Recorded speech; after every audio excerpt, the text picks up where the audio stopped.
how to play in no drums. Move back if you can't see that. Right.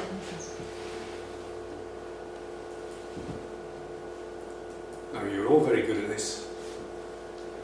You knew that high cards win tricks, the aces, the kings, the queens, and you were very quick to get into that.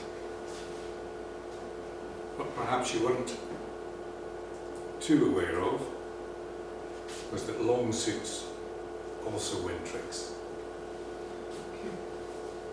But often you have to work at it.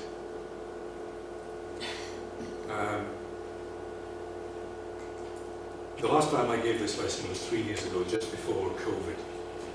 And shortly after I gave the lesson, I was watching the Rugby World Cup on TV. It was Scotland against Western Samoa. 10 minutes from the end, Scotland were leading 27-0. They were desperate to score one more try to get a bonus point. Western Samoa were equally desperate not to end up with a 0 score. And Western Samoa were attacking in wave after wave after wave. And Scotland were defending valiantly. The commentator on the TV said, if Scotland were wise, they would let Samoa score a try.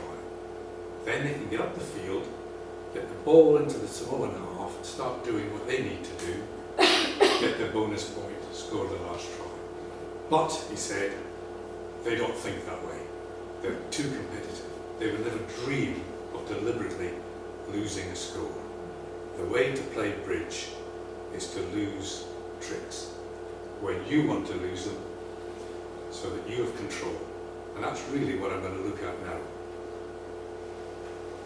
Let me give you an example. If you take that hand there, can you all see it? North is declarer, dealer, as far as you're concerned. Going to be playing both their own hand and the partners as the dummy hand. The opening lead is the 5 of spades. The first thing that North is going to see is that they're going to be able to take that trick, either with the ace or the queen. In fact, both of those are going to win tricks. Because if West plays the king, then North is going to play the ace. If the king doesn't come down, take the trick with the queen, still got the ace. So it's got 2 tricks there. It's got the ace of hearts. It's got the ace king of clubs. 5 tricks. Now the way you were tending to play last week was going, right, take those 5 tricks, now what am I going to do? The problem is, the opposition now control all 4 suits. They've got the top card in each of the 4 suits. They will go to town on spades, the rest of the spades, the hearts, whatever. You will get left with whatever they can't take at the end. So the clever way to play this is to take the first trick with a spade, recognise that with diamonds, between your 2 hands, you've got the king, the queen, the jack, the 10, and the 9. The only thing you don't have is the ace. So what you do, play the king. Let them take it. Deliberately lose the score. When they take it, you've now still got the top card in spades, top card in hearts, you've now got the top card in diamonds, you've still got the top card in clubs, you've got total control, but now you can take 4 tricks in diamonds that previously you couldn't. What you've done is unblock that suit by deliberately losing the trick. And you've done it when you control the other suits. You haven't lost anything because they were eventually going to win that trick anyway. So you've just taken that trick when you control the game, not when they control it.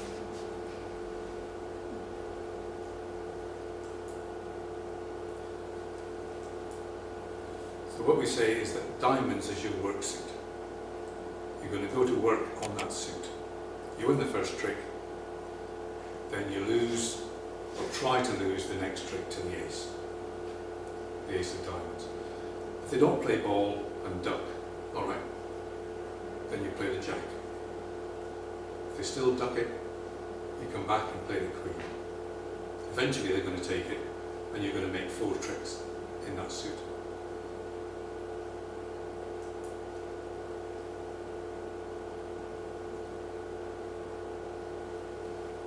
So keep the high honoured cards until you've done your work. So there's your work suit. King, Jack, 7 of diamonds, and the 5 diamonds at the top there. That long suit is good. It's producing lots of winners for you. As a point of technique, it is better to catch the winners in the shorthand first, because I can go king if he ducks it, jack if he ducks that, I can then play low back to the queen. So generally speaking, you take the high cards from the short suit first.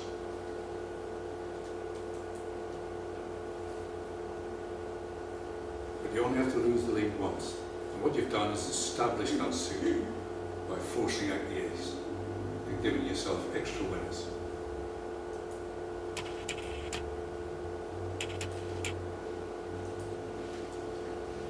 Here's another one. The lead is the queen of clubs. If you look at the spades, we've got all 5 tricks there.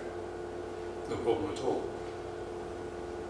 We haven't got control of the hearts, nor the diamonds. Fortunately, they laid a club and we've got the ace-king. If we count the number of tricks there, we've got 7.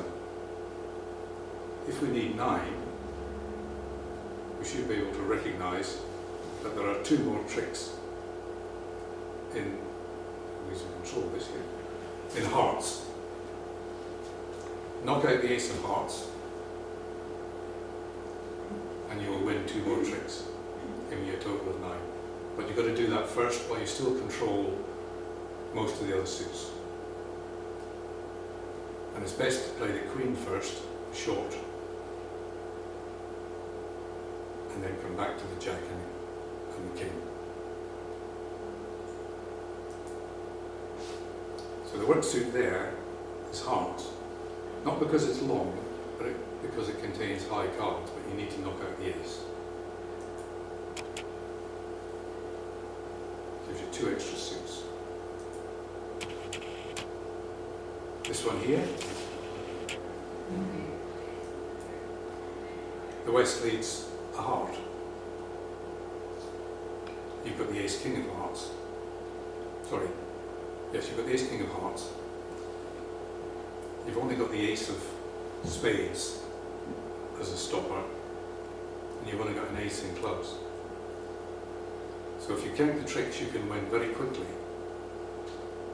1 spade, 2 hearts is 3, 2 diamonds is 5. But the diamonds are strong because of their length. You actually have, between the 2 hands, 8 of them. The opposition only have 5. Normally that will split 3 in one hand, 2 in the other. So having won the first trick, you play the ace and the king of diamonds, and then you lose the 3rd one. You watch just to make sure that both follow suit. When you play the ace and the king, you know there's only 1 out. Lose it. Now you can get back in and take the rest of your tricks. What you've done is made winners out of perhaps even the 2 and the 3. It's the length of the suit. You're knocking out the losing trick and making winners lower down the order. Now, I'm going to point something out that's different to what I just said. I said normally you play the high card from the short suit first. In this particular instance, you've got to take the first trick with a king. Because having knocked out the ace and king of diamonds and lost your third, you need that ace to get back in to cash the two tricks that you've now created and generated. So these general rules are just that, there are sometimes exceptions to them.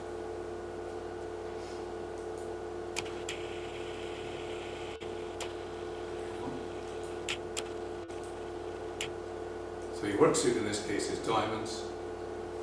You play the suit to see if you can generate two more tricks. That's going to give you, I think, a total of 8, isn't it? But there's another trick available in spades, because you've got the ace, the queen and the jack. If you've got the time and the control, you can knock out the king, and either the jack or the queen will make as well. So it's all about looking at what's available, seeing where you can generate extra tricks.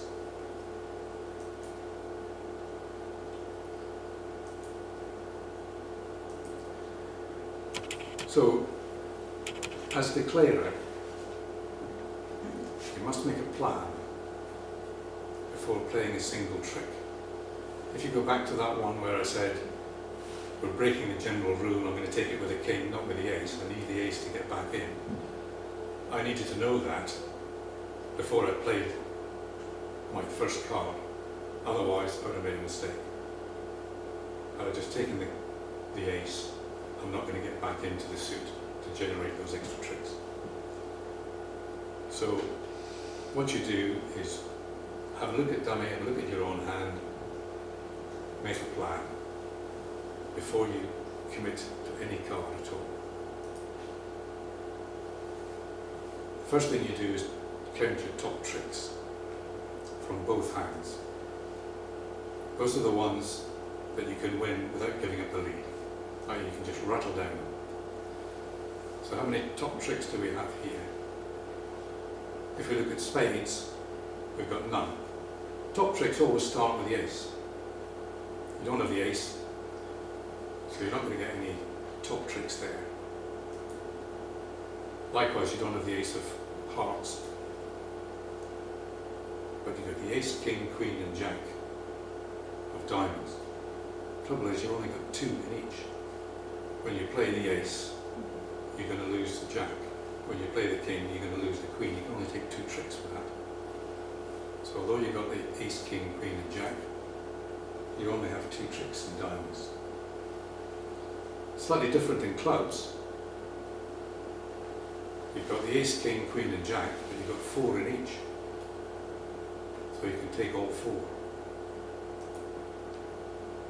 So there you've got a total of 6 top tricks. If you know you're committed to winning 9, you know you're committed to establishing 3 others somewhere else, generating 3 others. It's nice to know how many you've got. Here, ace, king, queen of spades, again you've got 3, provided you take the queen first in the shorthand. You've got 3 hearts. You might have a 4th, but you can't guarantee that at this time. You've got 4 diamonds, so you've got 10 tricks there. If you're in 9, you probably just run for home. Just cash them all in.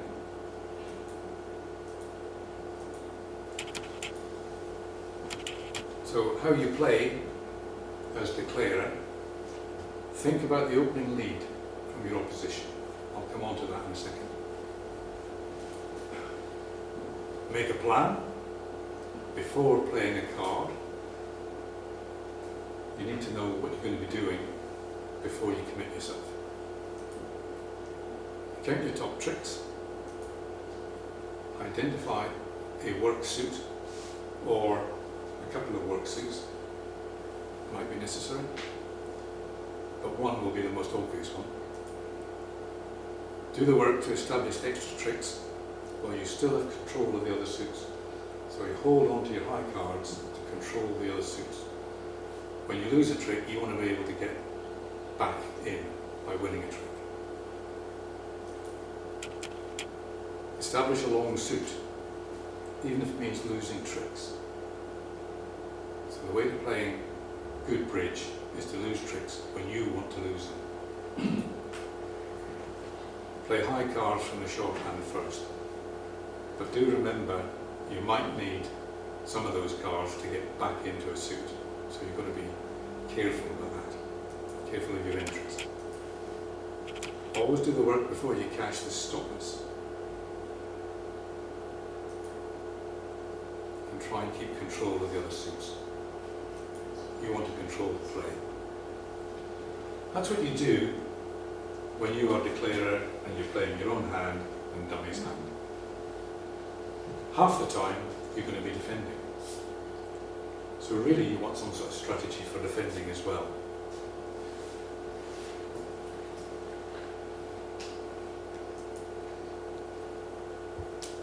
The opening lead is quite an important one. So it's best to lead from a long suit, because you now hope that you and your partner can develop that suit and develop extra tricks in that suit. So you're going to start by playing in that suit. The very best one, but it doesn't happen very often, is top of 3 touching honours. 4-card suit where you've got the ace, king, queen, or the king, queen, jack, or the queen, jack, 10. Honours, 10, jack, queen, king, ace, remember?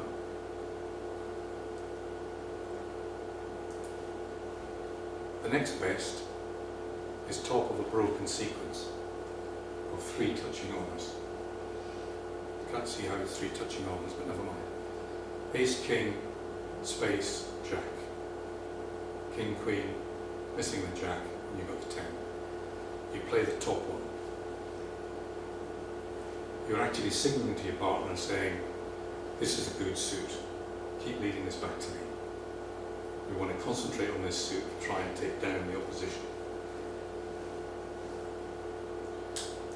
If you don't have that, we lead low for like in a long suit where you've got at least 1 honour. So again, you like that suit, you want your partner to be feeding that suit back to you. You want to be concentrating on that, establishing it so that we can win the tricks at the end of the suit. If you've really got a bad hand, you lay the 4th highest. So if you've got the ace, 10, 8, 3, 2, then you lay 3. If there's a 4-card suit, king, queen, 7, 3, you would lay the 3, the 4th highest one.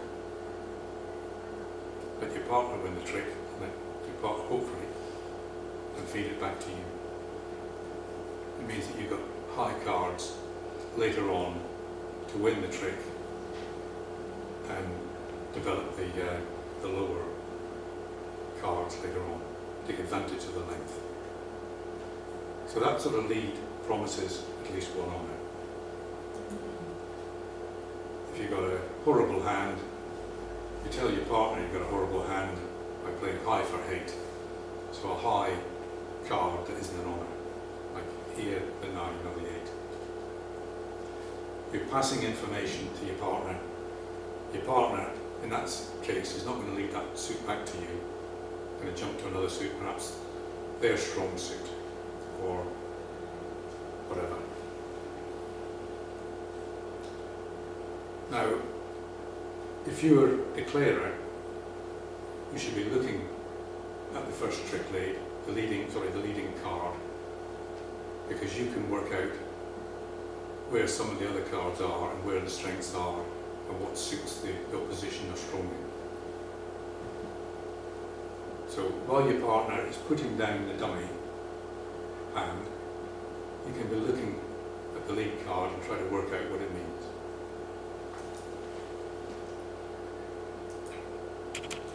So defending, use the recommended opening leads, and I've got some handouts at the bottom there that you can have a couple per table. Take note of what's in the dummy's hand, the dummy hand. Particularly if you are sitting clockwise round from the dummy, because eventually you're going to get to the stage of having to discard cards.